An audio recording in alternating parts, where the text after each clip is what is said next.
peaceful future. Mr. Bahir and Joe were enjoying promenades of a different sort, along muddy roads and sodden fields. I always do take a walk toward evening, and I don't know why I should give it up, just because I happened to meet the professor on his way out, said Jo to herself, after 2 or 3 encounters. For, though there were 2 paths to Meg's, whichever one she took, she was sure to meet him, either going or returning. He was always walking rapidly, and never seemed to see her until quite close, when he would look as if his short-sighted eyes had failed to recognize the approaching lady till that moment. Then, if she was going to Meg's, he always had something for the babies. If her face was turned homeward, he had merely strolled down to see the river, and was just returning, unless they were tired of his frequent calls. Under the circumstances, what could Jo do but greet him civilly and invite him in? If she was tired of his visits, she concealed her weariness with perfect skill, and took care that there should be coffee for supper, as Mr. Bahir doesn't like tea. By the second week, everyone knew perfectly well what was going on, yet everyone tried to look as if they were stone blind to the changes in Jo's face. They never asked why she sang about her work, did up her hair 3 times a day, and got so blooming with her evening exercise. And no one seemed to have the slightest suspicion that Professor Bahir, while talking philosophy with the father, was giving the daughter lessons in love.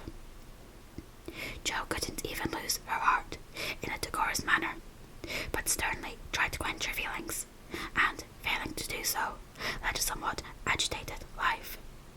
She was mortally afraid of being laughed at for surrendering after her many and vehement declarations of independence. Laurie was her especial dread, but, thanks to the new manager, he behaved with praiseworthy propriety, never called Mr. Bahir a capital old fellow in public, never alluded in the remotest manner to Jo's improved appearance, or expressed the least surprise at seeing the professor's hat on the March's table nearly every evening. But he exulted in private, and longed for the time to come when he could give Jo a piece of plate with a bear and a ragged staff on it as an appropriate coat of arms. For a fortnight, the professor came and went with lover-like regularity. Then he stayed away for 3 whole days, and made no sign, a proceeding which caused everybody to look sober, and Jo to become pensive, at first, and then, alas for romance, very cross. Disgusted, I dare say, and gone home as suddenly as he came. It's nothing to me, of course, but I should think he would have come and bid us goodbye like a gentleman, she said to herself, with a despairing look at the gate, as she put on her things for the customary walk one dull afternoon. You'd better take the little umbrella, dear. It looks like rain, said her mother, observing that she had on her new bonnet, but not alluding to the fact. Yes, Marmee. Do you want anything in town? I've got to run in and get some paper, returned Jo, pulling out the bow under her chin before the glass as an excuse for not looking at her mother. Yes, I want some twilled silesia, a paper of number 9 needles, and 2 yards of narrow lavender ribbon. Have you got your thick boots on, and something warm under your cloak? I believe so, answered Jo absently. If you happen to meet Mr. Bahir, bring him home to tea. I quite long to see the dear man, added Mrs. March. Jo heard that, but made no answer, except to kiss her mother, and walk rapidly away, thinking with a glow of gratitude, in spite of her heartache, how good she is to me. What do girls do who haven't any mothers to help them?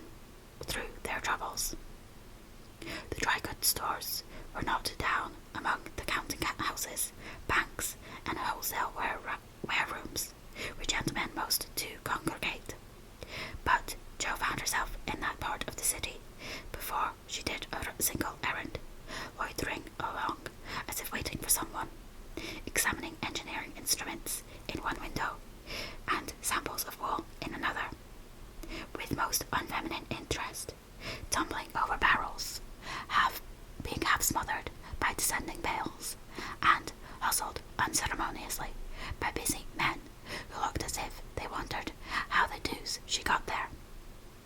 A drop of rain on her cheek recalled her thoughts from baffled hopes to ruined ribbons, for the drops continued to fall, and, being a woman as well as a lover, she felt that, though it was too late to save her heart, she might her bonnet. Now she remembered the little umbrella, which she had forgotten to take in her hurry to be off, but the regret was unavailing, and nothing could be done but borrow one, or submit to a drenching. She looked up at the lowering sky, down at the crimson bow, already flecked with black, forward along the muddy street, then one long, lingering look behind, at a certain grimy warehouse, with Hoffman, Swartz and Co. over the door, and said to herself with a sternly reproachful air, "It serves me right. What business had I to put on all my best things and come philandering down here, hoping to see the professor? Joe, I'm ashamed of you. No, you shall not go there to borrow an umbrella, or find out where he is from his friends. You shall trudge away and do your errands in the rain, and if you catch your death and ruin your bonnet, it's no more than you deserve. Now then." With that, she rushed across the street so impetuously that she narrowly escaped annihilation from a passing truck, and precipitated herself into the arms of a stately old gentleman, who said, "I beg pardon, ma'am," and looked mortally offended. Somewhat daunted, Jo righted herself, spread her handkerchief over the devoted ribbons, and, putting temptation behind her, hurried on, with increasing dampness about the ankles, and much clashing of umbrellas overhead. The fact that a somewhat dilapidated blue one remained stationary above the unprotected bonnet attracted her attention, and, looking up, she saw Mr. Behir looking down. "I fail to know the strong-minded lady who goes so bravely under many horse noses and so fast through much mud. What do you down here, my friend?" "I'm shopping." Mr. Behir smiled as he glanced from the Baker factory on one side to the wholesale hide and leather concern on the other, but he only said politely, "You have no umbrella. May I go also and take for you the bundles?" "Yes, thank you." Jo's cheeks were as red as her ribbon, and she wondered what he thought of her. But she didn't care, for in a minute she found herself walking away arm in arm with her professor, feeling as if the sun had suddenly burst out with uncommon brilliancy, that the world was all right again, and that one thoroughly happy woman was padding through the wet that day. "We thought you had gone," said Jo hastily, for she knew he was looking at her. Her bonnet wasn't big enough to hide her face, and she feared he might think the joy it betrayed unmaidenly. "Did you believe that I should go with no farewell to those who have been so heavenly kind to me?" he asked so reproachfully that she felt as if she had insulted him by the suggestion, and answered tartly, "No, I didn't. I knew you were busy about your own affairs.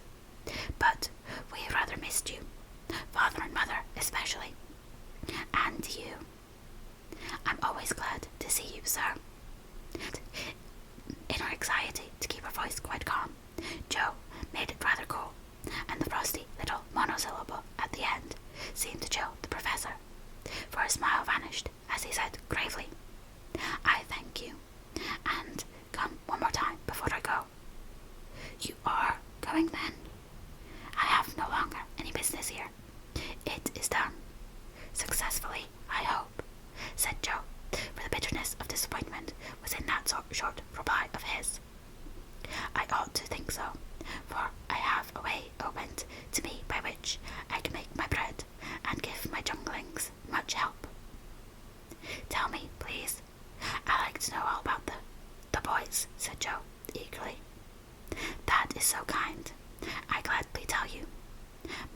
friends find for me a place in a college where I teach as at home and earn enough to make the way smooth for Franz and Emil. For this I should be grateful, should I not? Indeed you should. How splendid it will be to have you doing what you like, and be able to see you often, and the boys, cried Jo, clinging to the lads as an excuse for the satisfaction she could not help betraying. Ah, but we shall not meet often, I fear.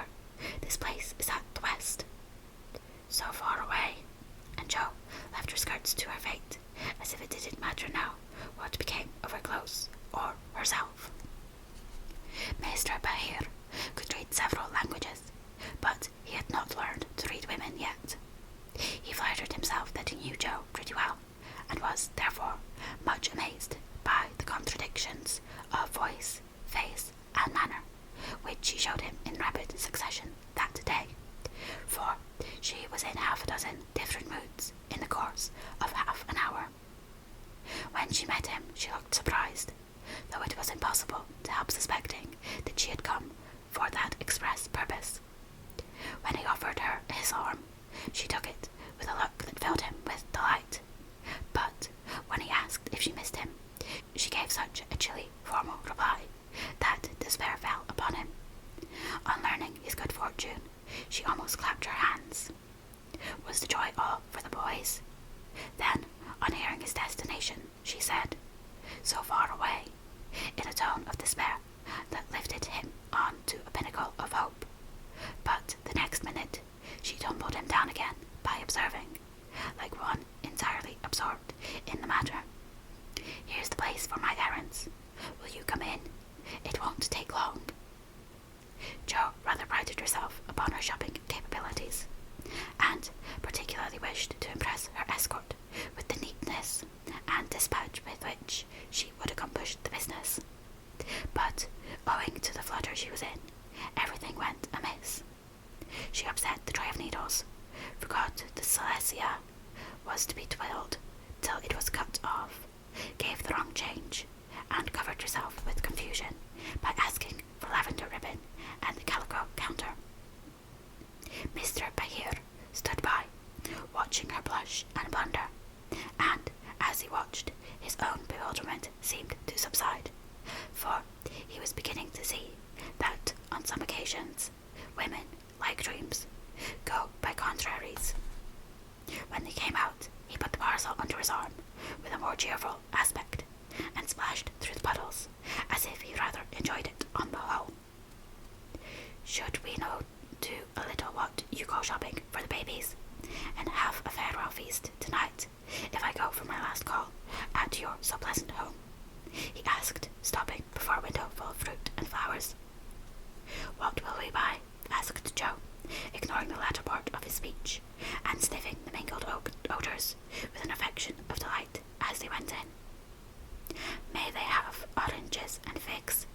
asked Mr. Bahir with a paternal air. "They eat them when they can get them. Do you care for nuts?" "Like a squirrel." "Hamburg grapes?" "Yes, we shall drink to the fatherland in those." Jo frowned upon that piece of extravagance, and asked why he didn't buy a frail of dates, a cask of raisins, and a bag of almonds, and be done with it.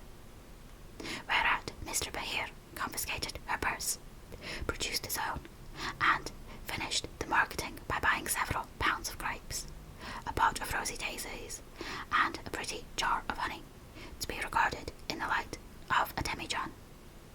Then, distorting his pockets with knobby bundles, and giving her the flowers to hold, he put up the old umbrella, and they travelled on again. "Miss Marsh, I have a great favour to ask of you," began the professor, after a moist promenade of half a block. "Yes, sir," and Jo's heart began to beat so hard she was afraid he would hear it.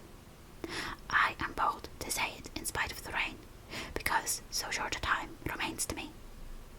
"Yes, sir," and Jo nearly crushed the small flower pot with a sudden squeeze she gave it. "I wish to get a little dress for my Tina, and I am too stupid to go alone. Will you kindly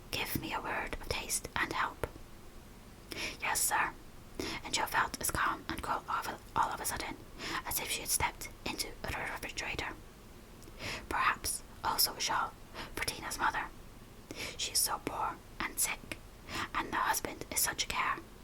Yes, yes, a thick, warm shawl would be a friendly thing to take the little mother. I'll do it with pleasure, Mr. Bahir. I'm going very fast, and he's getting dearer every minute, added Jo to herself. Then, with a mental shake, she entered into the business with an energy that was pleasant to behold.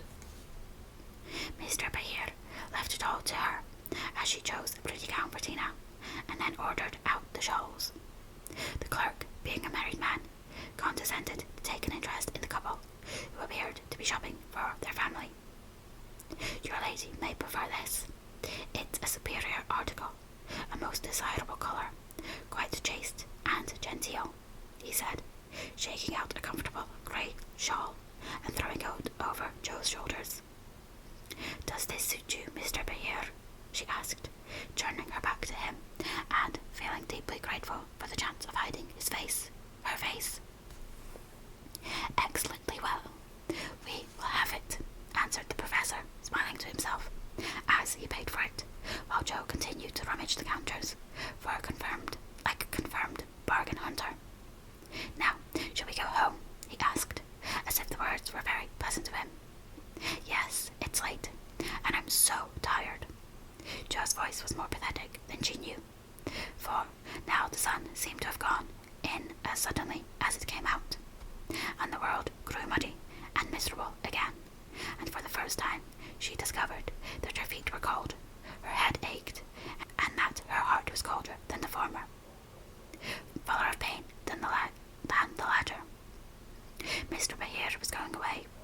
He only cared for her as a friend. It was all a mistake, and the sooner it was over, the better. With this idea in her head, she hailed an approaching omnibus with such a hasty gesture that the daisies flew out of the pot and were badly damaged. This is not our omnibus, said the professor, waving the loaded vehicle away and stopping to pick up the poor little flowers. I beg your pardon, I didn't see the name distinctly. Never mind, I can walk. I'm used to plodding in the mud, returned Jo, winking hard, because she would have died rather than openly wipe her eyes. Mr. Bahir saw the drop on her cheeks, though she turned her head away. The sight seemed to touch him very much, for, suddenly stooping down, he asked in a tone that meant a great deal, Heart's dearest, why do you cry? Now, if Jo had not been new to this sort of thing, she would have said she wasn't crying, had a cold in her head, or told any other feminine fib proper to the occasion. Instead of which, that undignified creature answered, with an irrepressible sob, Because you are going away. Ach, mein Gott, that is so good, cried Mr. Bahir, managing to clasp his hands in spite of the umbrella and the bundles. Jo, I have nothing but much love to give you. I came to see if you could care for it, and I waited to be sure that I was something more than a friend. Am I? Can you make a little place in your heart for old Fritz? He added in one breath. Oh, yes, said Jo, and he was quite satisfied, for she folded both hands over his arm and looked up at him with an expression that plainly showed how happy she would be to walk through life beside him, even though she had no better shelter than the old umbrella, if he carried it.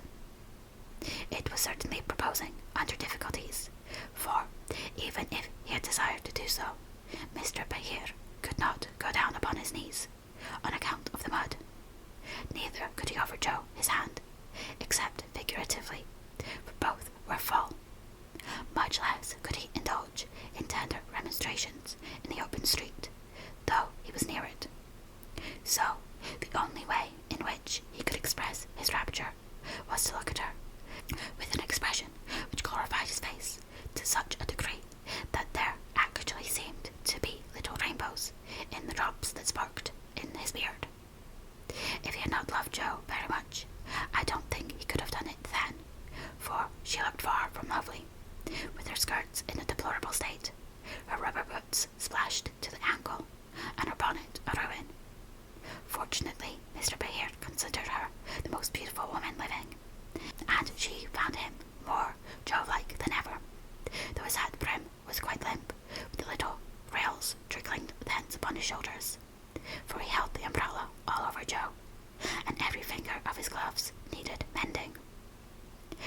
passers-by probably thought them a pair of harmless lunatics, for they entirely forgot to hail a bus and strolled leisurely along, oblivious of deepening dusk and fog. Little they cared what anybody thought, for they were enjoying the happy hour that seldom comes but once in any life, the magical moment which bestows youth on the old, beauty on the plain, wealth on the poor, and gives human hearts a foretaste of heaven. The professor looked as if he had conquered a kingdom, and the world had nothing more to offer him in the way of bliss. Jo trudged beside him, feeling as if her place had always been there, and wondering how she ever could have chosen any other lot. Of course, she was the first to speak, intelligibly, I mean, for the emotional remarks which followed her impetuous "oh yes" were not of a coherent or reportable character. Friedrich, why didn't you? Ah, heaven, she gives me the name that no one speaks since Mina died, cried the professor, pausing in a puddle to regard her with grateful delight. I always call you so to myself. I forgot, but I won't unless you like it. Like it? It is more sweet to me than I can tell. Say thou also, and I shall say your language is almost as beautiful as mine. Isn't thou a little sentimental? Asked Jo, privately thinking it a lovely monosyllable. Sentimental? Yes, thank God.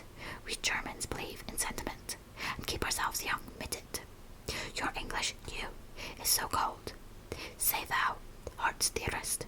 It means so much to me, pleaded Mr. Behere, more like a romantic student than a grave professor.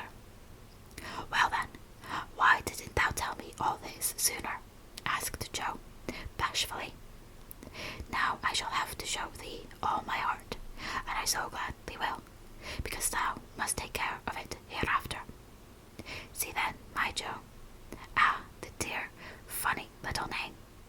I had a wish to tell something the day I said goodbye in New York, but I thought the handsome friend was betrothed to thee, so I spoke not. Wouldst thou have said yes, then, if I had spoken? I don't know. I'm afraid not, for I didn't have any heart just then. But that I do not believe. It was asleep till the fairy prince came through the wood and waked it. Ah well, die erst Leb ist die best. But that I should not expect. Yes, the first love is the best, so be contented, for I never had another. Teddy was only a boy, and soon got over his little fancy, said Jo, anxious to correct the professor's mistake. Good, then I shall rest happy, and be sure that thou givest me all. I have waited so long, I am grown selfish, as thou wilt find, Professorin. I like that, cried Jo, delighted with her new name. Now, tell me what brought you, at last, just when I wanted you. This, and Mr. Behere took a little warm paper out of his waistcoat pocket.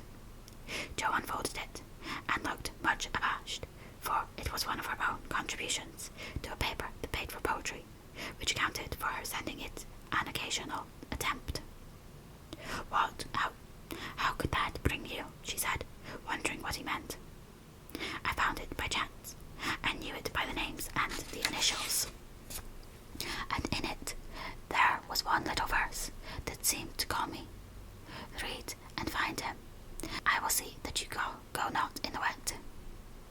In the garret, 4 little chests all in a row, dim with dust and worn by time, all fashioned and filled long ago by children now in their prime. 4 little keys hung side by side, with faded ribbons, brave and gay, when fastened there with childish pride. Long ago, on a rainy day, 4 little names, one on each lid, carved out by a boyish hand, and underneath there lieth hid histories of the happy band, once playing there and pausing oft to hear the sweet refrain that came and went on the roof aloft in the falling summer rain. Meg on the first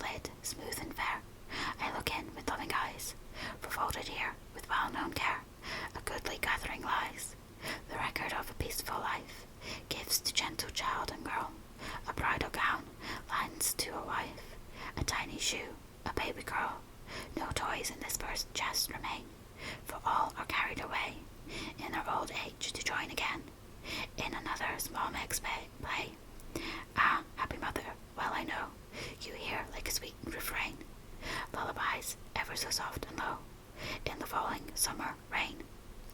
Joe on the next lid, scratched and worn, and within a motley store of headless dolls, of schoolbooks torn, birds and beasts that speak no more, spoils brought home from the fairy ground, only trod by youthful feet, dreams of a future never found, memories of a past still sweet, half-read poems, stories wild, April letters, warm and cold, diaries of a willful child, hints of a woman early old, a woman in a lonely home, hearing like a sad refrain, be worthy love, and love will come in the falling summer rain. My Beth, the dust is always swept from the lid that bears your name, as if by loving eyes that wept, by careful hands that often came. Death canonized for us once saint, ever less a human than divine, and still we lay with tender blind relics in this household shrine. The silver bell so seldom rung, the little cap which last she wore, the fair dead Catherine that hung by angels born above her door, the song she sang without lament in her prison house of pain, forever are they sweetly blent with the falling summer rain. Upon the last lid's polished field, legend known both fire and legend now both fair and true, a gallant knight bears on his shield, Amy in letters gold and blue. Within lies notes that bound her hair, slippers that haven't danced their last, faded flowers laid by with care, bands whose airy toils are past, gay valentines all ardent flames, trifles that have borne their part in girlish hopes and fears and shames, the record of a maiden heart, now learning fairer, truer spells, hearing like a blithe refrain the silver sound of bridal bells in the falling summer rain. 4 little chests all in a row, dim with dust and worn by time, 4 women taught by weal and woe to love and labour in their prime, 4 sisters parted for an hour, none lost, only one gone forever, made by love's immortal power, nearest and dearest evermore. Oh, when these hidden stores of ours lie open to the farther sight, may they be rich in golden hours, deeds that show fairer for the light, lives those whose brave music long shall ring, like a spirit-stirring strain, souls that shall gladly soar and sing, in the long sunshine after rain. J.M. It's very bad poetry, but I felt it when I wrote it, one day, when I was very lonely, and had a good cry on a rag-bag. I never thought it would go where it could tell tales, said Joe, tearing up the verses the professor had treasured so long.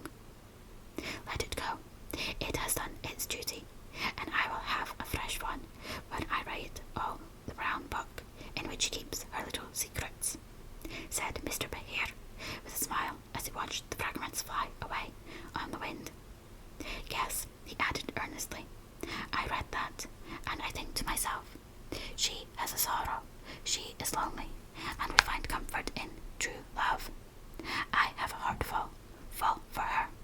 Shall I not go and say, if this is not too poor a thing to give for what I shall hope to receive, take it in God's name? And so you came, to find that I was not too poor, but the one precious thing I needed, whispered Joe. I had no courage to think that at first, heavenly kind as was your welcome to me, but soon I began to hope, and then I said, I will have her if I die for it. And so I will, cried Mr. Behir, with a defiant nod, as if the walls of mist closing around them were barriers which he was to surmount or valiantly knock down. Joe thought that was splendid, and resolved to be worthy of her knight, though he did not come prancing on a charger in gorgeous array. What made you stay away so long? She asked presently, finding it so pleasant to ask confidential questions and get delightful answers that she could not keep silent. It was not easy, but I could not find the heart to take you from that so happy home until I could have a prospect of one to give you, after much time, perhaps, and hard work. How could I ask you to give up so much for a poor old fellow who has no fortune but a little learning? I'm glad you are poor. I couldn't bear a rich husband, said Joe, decidedly, adding in a softer tone, don't fear poverty. I've known it long enough to lose my dread, and be happy working for those. I love. And don't call yourself old. 40 is the prime of life. I couldn't help loving you if you were 70. The professor found that so touching that he would have been glad of his handkerchief if he could have got at it. As he couldn't, Joe wiped his eyes for him and said, laughing, as she took away a bundle or two, I may be strong-minded, but no one can say I'm out of my sphere now, for woman's special mission is supposed to be drying tears and bearing burdens. I'm to carry my share, Friedrich, and help to earn the home. Make up your mind to that, or I'll never go, she added resolutely, as he tried to reclaim his load. We shall see. Have your patience to wait a long time, Joe. I must go away and do my work alone. I must help my boys first, because, even for you, I may not break my word to Mina. Can you forgive that, and be happy while we hope and wait? Yes, I know I can, for we love one another, and that makes all the rest easy to bear. I have my duty also, and my work. I couldn't enjoy myself if I neglected them, even for you. So there's no need of hurry or impatience. You can do your part out west, I can do mine here, and both be happy, hoping for the best, and leaving the future to be as God wills.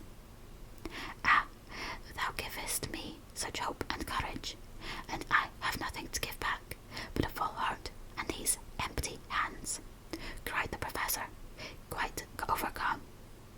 Joe never would learn to be proper, for when he said that, as they stood upon the steps, she just put both hands into his, whispering tenderly, not empty now, and, stooping down, kissed her Frederick under the umbrella.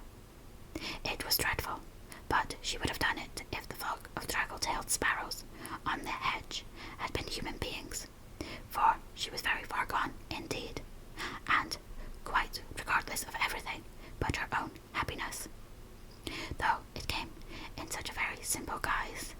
That was the crowning moment of both their lives, when, turning from the night and storm and loneliness to the household light and warmth and peace waiting to receive them with a glad welcome home, Joe led her lover in and shut the door. Chapter 24. Harvest Time. For a year, Joe and her professor worked and waited, hoped and loved, met occasionally, and wrote such voluminous letters that the rise in the price of paper was accounted for, Laurie said. The second year began rather soberly, for their prospects did not brighten, and Aunt March died suddenly. But when their first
She prudently waits to turn it over in her mind before she speaks.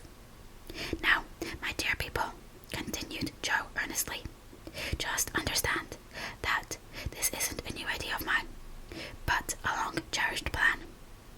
Before my Fritz came, I used to think how, when I'd made my fortune and no one needed me at home, I'd hire a big house and pick up some poor, forlorn little lads who hadn't any mothers, and take care of them and make life jolly for them before it was too late.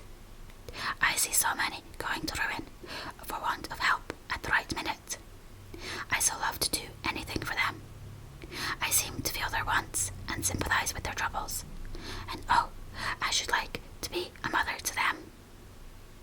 Mrs. March held out her hand to Joe, who took it, smiling, with tears in her eyes, and went on in the old enthusiastic way, which they had not seen for a long while.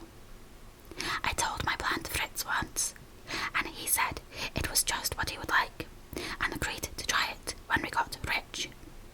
Bless his dear heart, he's been doing it all his life, helping poor boys, not getting rich, that he'll never be. Money doesn't stay in his pocket long enough to lay up any. But now, thanks to my good old aunt, who loved me better than I deserved, I'm rich. At least I feel so. And we can live at Plumfield perfectly well, if we have a flourishing school. It's just the place for boys. The house is big, and the furniture strong and plain. There's plenty of room for dozens inside, and splendid grounds outside. They could help in the garden and orchard. Such work is healthy, isn't it, sir? Then Fritz could train and teach in his own way, and father will help him. I can feed and nurse and pet and scold them, and mother will be my standby. I've always longed for lots of boys, and never had enough. Now I can fill the house full and revel in the little dears to my heart's content.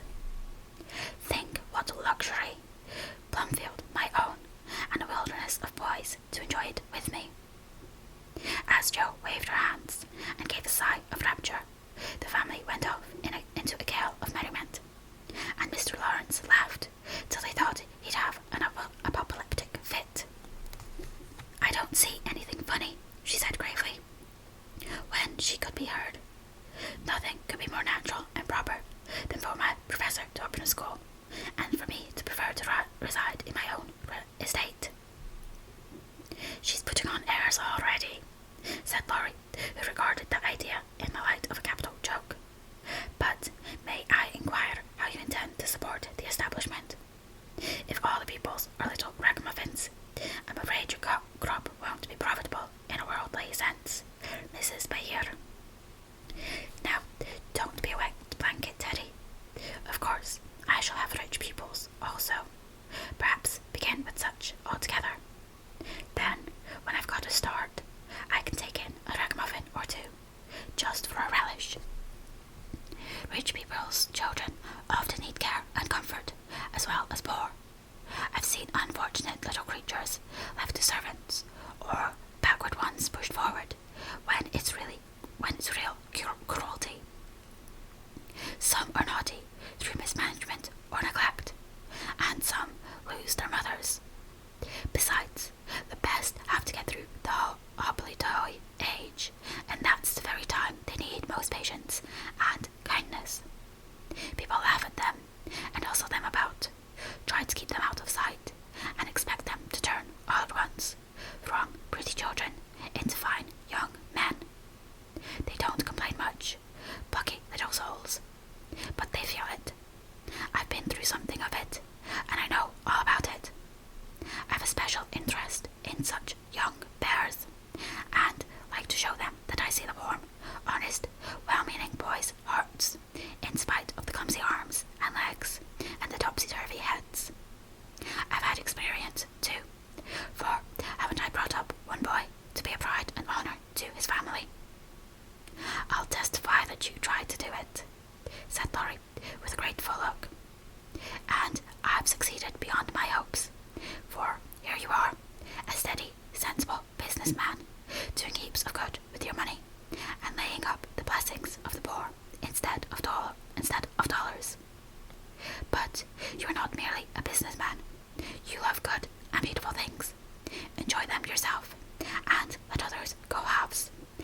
always did in the old times. I am proud of you, Teddy, for you get better every year, and everyone feels it, though you won't let them say so. Yes, and when I have my flock, I'll just point to you and say, there's your model, my lads. Poor Laurie didn't know where to look, for, man though he was, something of the old bashfulness came over him as this burst of praise made all faces turn approvingly upon him. I say, Joe, that's rather too much, he began, just in his old boyish way. You've all done more for me than I can ever thank you for, except by doing my best not to disappoint you. You have rather cast me off lately, Joe, but I've had the best of help nevertheless. So, if I've got on at all, you may thank these two for it. And he laid one hand gently on his grandfather's head, and the other on Amy's golden one, for the three were never far apart. I do think that families are the most beautiful things in all the world, burst out Joe, who was in an unusually uplifted frame of mind just then. When I have one of my own, I hope it will be as happy as the three I know and love the best. If John and my Fritz were only here, it would be quite a little heaven on earth, she added more quietly. And that night, when she went to her room, after a blissful evening of family councils, hopes and plans, her heart was so full of happiness that she could only calm it by kneeling beside the empty beds, always near her own, and thinking tender thoughts of Beth. It was a very astonishing year altogether, for things seemed to happen in an unusually rapid and delightful manner. Almost before she knew where she was, Jo found herself married and settled at Plumfield. Then a family of 6 or 7 boys sprang up like mushrooms and flourished surprisingly. Poor boys as well as rich, for Mr. Lawrence was continually finding some touching case of destitution and begging the Bahirs to take pity on the child, and he would gladly pay a trifle for its support. In this way, the sly old gentleman got round proud Jo and furnished her with the style of boys in which she most delighted. Of course, it was uphill work at first, and Jo made queer mistakes, but the wise professor steered her safely into calmer waters, and the most rampant ragamuffin was conquered in the end. How did Jo enjoy her real wilderness of boys, and how poor dear Aunt March would have lamented had she been there to see the sacred precincts of prim, well-ordered Plumfield overrun with Toms, Dicks, and Harrys. There was a sort of poetic justice about it, after all, for the old lady had been the terror of the boys for miles around, and now the exiles feasted freely on forbidden plums, kicked up the gravel with profane boots, unreproved, and played cricket in the big field, where the irritable cow with a crumpled horn used to invite rash youths to come and be tossed. It became a sort of boys' paradise, and Laurie suggested that it should be called Beergarten, as a compliment to its master and appropriate to its inhabitants. It never was a fashionable school, and the professor did not lay up a fortune, but it was just what Jo intended it to be, a happy, home-like place for boys who needed teaching, care, and kindness. Every room in the big house was soon full. Every little plot in the garden soon had its owner. A regular menagerie appeared in barn and shed, for pet animals were allowed, and 3 times a day Jo smiled at her Fritz from the head of a long table lined on either side with rows of happy young faces, which all turned to her with affectionate eyes, confiding words, and grateful hearts full of love for Mother Bahir. She had boys enough now, and did not tire of them, though they were not angels by any means, and some of them caused both Professor and Professorin much trouble and anxiety. But her faith in the good spot which exists in the heart of the naughtiest, sauciest, most tantalizing little ragamuffin gave her patience, skill, and in time success, for no mortal boy could hold out long with Father Bahir shining on him as benevolently as the sun,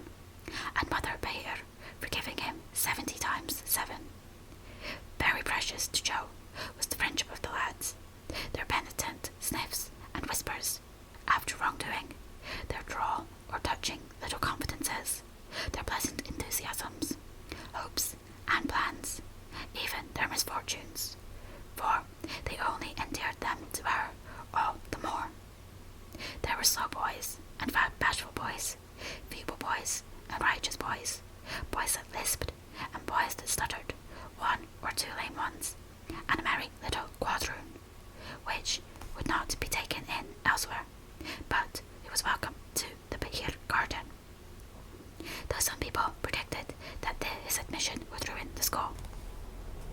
Yes, Jo was a very happy woman here, in spite of hard work, much anxiety, and a perpetual racket. She enjoyed it heartily, and found the applause of her boys more satisfying than any praise of the world, for now she told no stories except to her flock of enthusiastic believers and admirers. As the years went on, two little lads of her own came to increase her happiness. Rob, named for Grandpa, and Teddy, a happy-go-lucky baby who seemed to have inherited his papa's sunshiny temper, as well as his mother's lively spirit. How they ever grew up alive in that whirlpool of boys was a mystery to their grandma and aunts, but they flourished like dandelions in spring, and their rough nurses loved and served them well.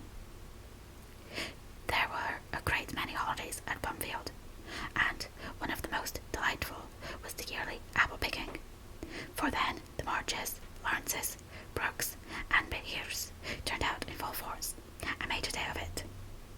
5 years after Jo's wedding, one of these fruitful festivals occurred, a mellow October day, when the air was full of an exhilarating freshness which made the spirits rise and the blood dance healthily in the veins.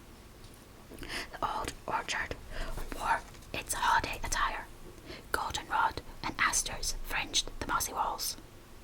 Grasshoppers skipped briskly in the sere grass, and crickets chirped like fairy pipers at a feast.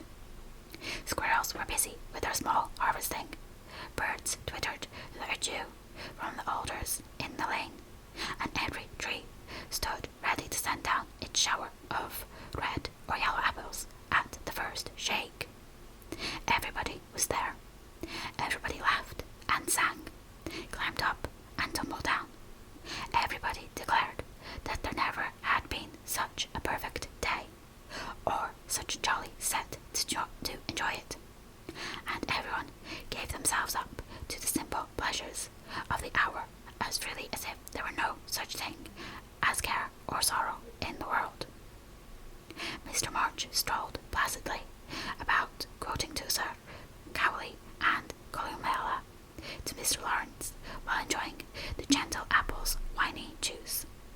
The professor charged up and down the green aisles like a stout Teutonic knight, with a pole for a lance, leading on the boys, who made a hook and ladder company of themselves, and performed wonders in the way of ground and lofty tumbling.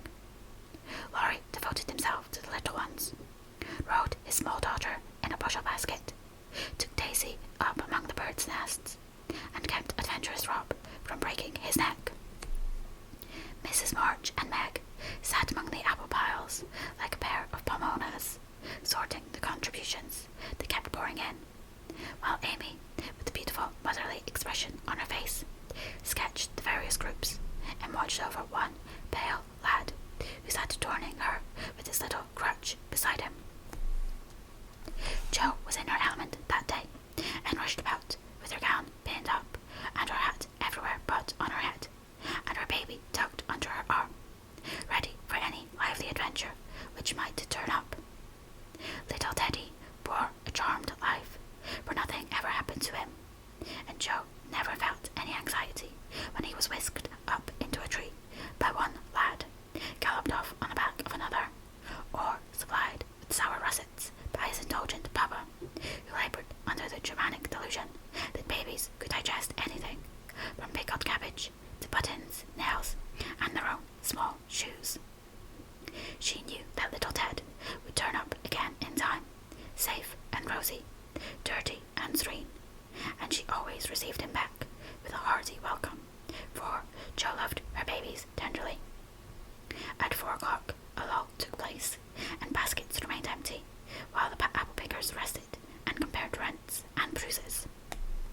Then Jo and Meg, with a detachment of the bigger boys, set forth the supper on the grass, for an out-of-door tea was always the crowning joy of the day. The land literally flowed with milk and honey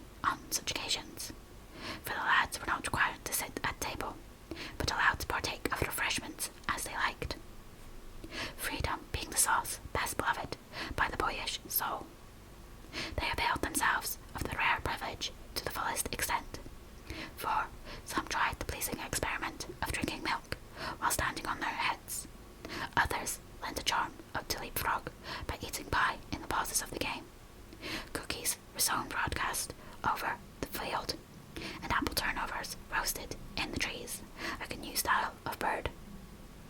The little girls had a private tea party, and Ted roved among the edibles at his own sweet will. When no one could eat any more, the professor proposed the first regular toast, which was always drunk at such times. Aunt March, God bless her. A toast hardly given by the good man, who never forgot how much he owed her, and quietly drunk by the boys, who had been taught to keep her memory green. Now, Grandma's 60th birthday, long life to her, with 3 times 3. That was given with a will, as you may well believe, and the cheering once begun, it was hard to stop. Everybody's health was proposed, from Mr. Lawrence, who was considered their special patron, to the astonished guinea pig, who had strayed from his proper sphere in search of its young master. Demi, as their oldest grandchild, then presented the queen of the day with various gifts, so numerous that they were transported to the festive scene in a wheelbarrow. Funny presents, some of them, but what would have been defects to other eyes were ornaments to grandmas, for the children's gifts were all their own. Every stitch Daisy's patient little finger had put into the handkerchiefs she hemmed was better than embroidery to Mrs. March. Demi's shoebox was a miracle of mechanical skill, though the cover wouldn't shut. Rob's footstool had a wiggle in its uneven legs that she declared was soothing, and no page of the costly book Amy's child gave her was so fair as that on which appeared the tipsy capitals to the words, "To dear Grandma, from her little Beth." During the ceremony, the boys had mysteriously disappeared, and when Mrs. March had tried to thank her children, and broken down while Teddy wiped her eyes on his pinafore, the professor suddenly began to sing. Then, from above him, voice after voice took up the words, and from tree to tree echoed the music of the unseen choir, as the boys sang with all their hearts the little song that Joe had written. Laurie set the music, and the professor trained his lads to give with the best effect. This was something altogether new, and proved a grand success, for Mrs. March couldn't get over her surprise, and insisted on shaking hands with every one of the featherless birds, from tall Franz and Emile to the little quadroon, who had the sweetest voice of all. After this, the boys dispersed for a final lark, leaving Mrs. March and her daughters under the festival tree. I don't think I ever ought to call myself Unlucky Joe again, when my greatest wish has been so beautifully gratified, said Mrs. Behere, taking Teddy's little fist out of the note picture, in which he was rapturously churning. And yet, your life is very different from the one you pictured so long ago. Do you remember our castles in the air? Asked Amy, smiling as she watched Laurie and John playing cricket with the boys.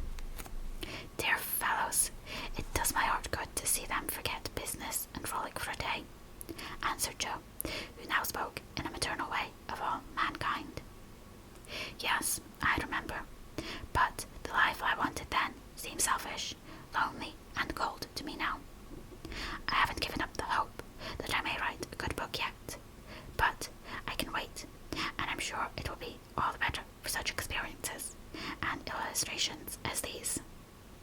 And Joe pointed from the lively lads in the distance to her father, leaning on the professor's arm as they walked to and fro in the sunshine, deep in one of the conversations which both enjoyed so much, and then to her mother, sitting enthroned among her daughters, with their children in her lap and at her feet, as if all found hope and happiness in the face which never could grow old to them. My castle was the most nearly realized of all. I asked for splendid things, to be sure, but in my heart I knew I should be satisfied if I had a little home, and John, and some dear children like these. I've got them all, thank God, and I'm the happiest woman in the world. And Meg laid her hand on her tall boy's head, with a face full of tender and devout content. My castle is very different from what I planned, but I would not alter it, though, like Joe, I don't relinquish all my artistic hopes, or confine myself to helping others fulfill their dreams of beauty. I've begun to model a figure of baby, and Laurie says it is the best thing I've ever done. I think so, myself, and mean to do it in marble, so that, whatever happens, I may at least keep the image of my little angel. As Amy spoke, a great tear dropped on the golden hair of the sleeping child in her arms, for her one well-beloved daughter was a frail little creature, and the dread of losing her was the shadow over Amy's sunshine. This cross was doing much for both father and mother, for one love and sorrow bound them closely together. Amy's nature was growing sweeter, deeper, and more tender. Laurie was growing more serious, strong, and firm, and both were learning that beauty, youth, good fortune, even love itself, cannot keep care and pain, sorrow and loss from the most blessed, for into each life some rain must fall. Some days must be dark and sad and dreary. She's growing better, I am sure of it, my dear. Don't despond, but hope and keep happy, said Mrs. March, as tender-hearted Daisy stooped from her knee to lay her rosy cheek against her little cousin's pale one. I never ought to, while I have you to cheer me up, Marmee, and Laurie to take more than half of every burden, replied Amy warmly. He never lets me see his anxiety, but is so sweet and patient with me, so devoted to Beth, and such a stay and comfort to me always, that I can't love him enough. So, in spite of my one cross, I can say with Meg, thank God, I'm a happy woman. There's no need for me to say it, for everyone can see that I'm far happier than I deserve, added Jo, glancing from her good husband to her chubby children tumbling on the grass beside her. Fritz is getting grey and stout. I'm growing as thin as a shadow, and I'm 30. We never shall be rich, and Plumfield may burn up any night, for that incorrigible Tommy Bangs will smoke sweet fern cigars under his bedclothes, though he set himself afire 3 times already. But in spite of these unromantic facts, I have nothing to complain of, and never was so jolly in my life. Excuse the remark, but living among boys, I can't help using their expressions now and then. Yes, Jo, I think your harvest will be a good one, began Mrs. March, frightening away a big black cricket that was staring Teddy out of countenance. Not half as good as yours, Mother. Here it is, and we never can thank you enough for the patient sowing and reaping you have done, cried Jo, with the loving impetuosity which she never would outgrow. I hope there will be more wheat and fewer tares every year, said Amy softly. A large sheaf, but I know there's room in your heart for it, Marmee dear, added Meg's tender voice. Touched to the heart, Mrs. March could only stretch out her arms, as if to gather children and grandchildren to herself, and say, with face and voice full of motherly love, gratitude, and humility, "Oh, my girls, however long you may live,